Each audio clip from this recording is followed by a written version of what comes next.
Summa yaqulu Allah azza wa jal, kemudian Allah berfirman, unzuru finnar hal talqawna min ahadin amali khairan qat.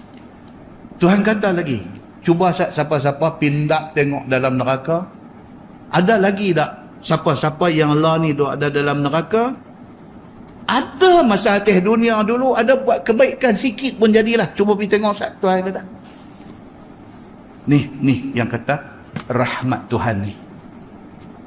Masuk dah dalam neraka tu, pergi tengok sat. Hak dalam neraka tu kok ada, yang duk ada dalam neraka tu kok ada, yang atas dunia dulu ada buat kebaikan walaupun sekali. Pergi tengok. Dengan syarat depa ni mati Islam. Pergi tengok. Fayajiduna finnar rajulan. Pergi tengok ada seorang lagi syekh ni. Fayaqulu lahu hal amilta khairan qat.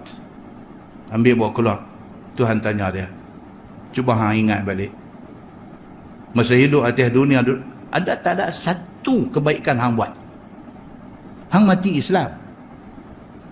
Lani nak bagi masuk syurga ni, nak tanya satu, ada tak ada satu kebaikan hang buat masa hidup atas dunia dulu? Fayaqul la. Dia kata saya ingat-ingat saya ada. Saya memang karut semua dia dulu. Fayaqul la ghaira anni kuntu usamihun nas fil bai' wa syira. Cuma satulah kalau ada pun, dia kata satulah. Saya atas dunia dulu duk buat menyaga. Adalah dalam pada duk menyaga ni, ada saya pernah tolong satu orang dalam jual beli ni. Ada satu orang saya pernah tolong dia.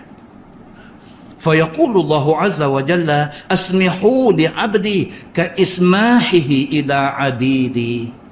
Tuhan katakan malaikat, nih pasal dia pernah tolong orang sekali, aku tolong dia hari ni, bawa dia pergi dalam syurga. Allahu akbar tuan-tuan. Hadis ini diriwayatkan dengan isnad yang sahih oleh Imam Ahmad.